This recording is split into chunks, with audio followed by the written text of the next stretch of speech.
Shut up. Shut up, Rochelle. I can't stand her. She is the weakest. She's the opposite of Beth Dutton. She is the weakest woman walking. I've never seen somebody so pathetically scared and weak all the time in a leadership position. If it's up to her or Fauci, they're never coming off. And everyone has to be mandated vaccine 2 minutes after they're out of the womb. It's horrifying. I mean, honestly, our public health officials have blown this every way. But Luce, it's amazing how badly they have blown this. When she says things like what's kept schools open is masks and vaccinations, I have a question. Why is it that schools in Florida have been consistently open for well over a year at this point? Most of them without masks, and when vaccinations were not available for 5-year-olds? By the way, I have 3 kids, 8, 5, and almost 2. And none of them are vaccinated because the longitudinal data on vaccinations for kids is really shoddy, and none of them are actually going to get seriously ill. In fact, they all had Omicron and they were all fine because they are children.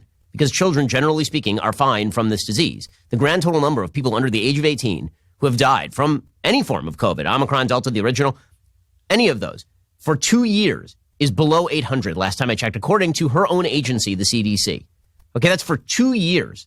More kids have died of pneumonia on a year-by-year basis than have died from COVID in the last couple of years under the age of 18. And yet she's saying that what kept schools open are masks that, by the way, everyone now understands if they are cloth masks, they're completely useless against Omicron.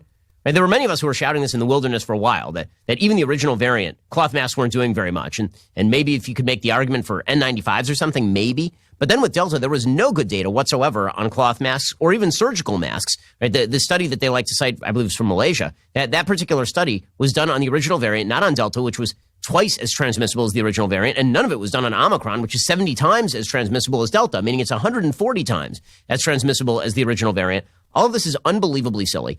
Kids never were capable of wearing these masks properly in the first place. My wife, who of course is a doctor, she was trained in the use of personal protective equipment when she was working in a hospital. There's an actual thing you have to do. It's painful, by the way. N95s, if worn properly, are super duper uncomfortable. That is the purpose of them, is to be super duper uncomfortable because they create a tight seal around your face. Nobody's been wearing masks properly for a couple of years. And yet we're supposed to believe that my 5-year-old son, who's been forced to wear a mask, is like, that's what prevented him from getting sick, seriously ill, as opposed to, just being 5. The whole thing is insipid and insane. And these people are out of their minds. And I'm not sure what's making me more crazy. The fact that Rochelle Walensky and Fauci, to a certain extent, are sticking to their let's lock everything down guns, or the fact that Democrats are now realizing, the light has dawned upon them, that they need to loosen these restrictions. And then they lie and they say, well, the data just changed. The data never changed. You were just wrong and you were just lying. The data did not change. This attempt to gaslight us into believing that you guys somehow bent the curve when you didn't bend the curve,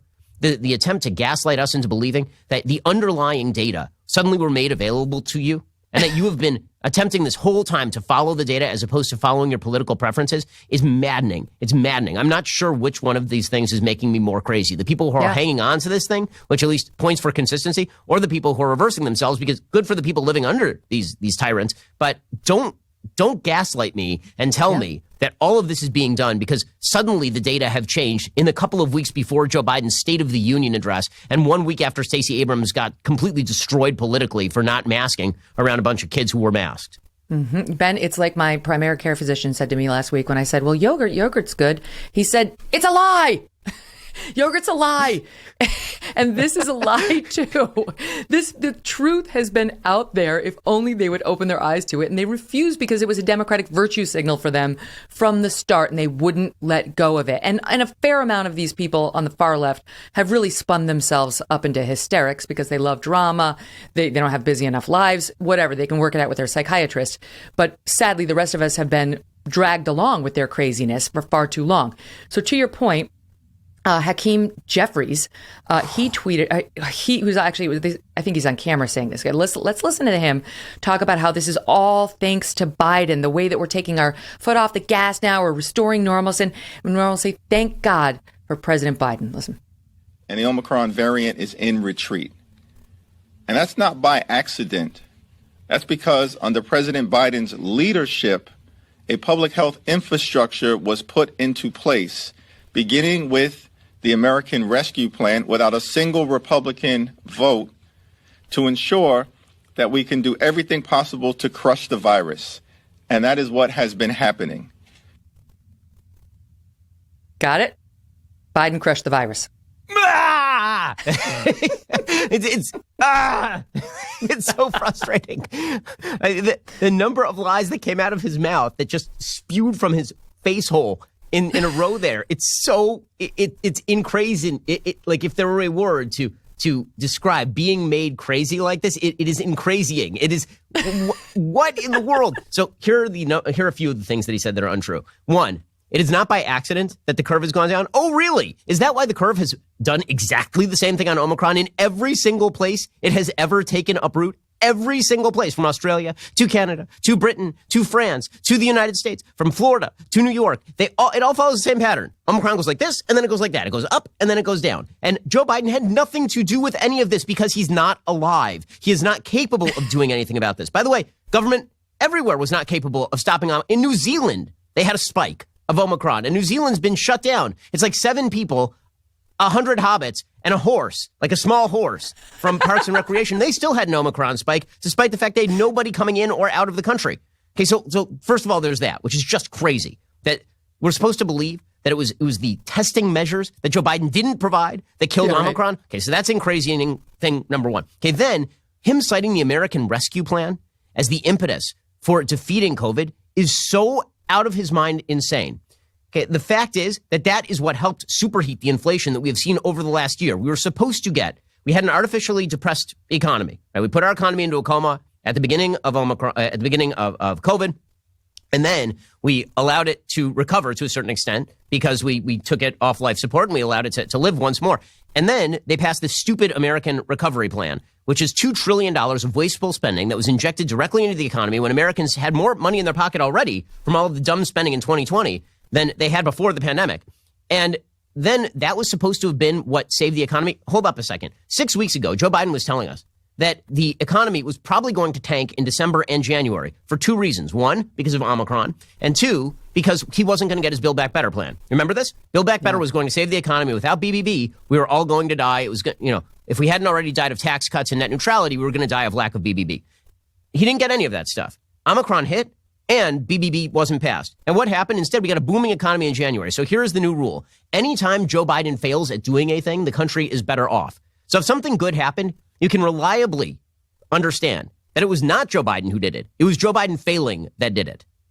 You know that he's talking about things like mask mandates and the control that they were able to exercise over schools thanks to that rescue plan, where, the schools basically, if they want the federal money, have to do what Rochelle wants when it comes to the masking and the mandatory vaccines and so on.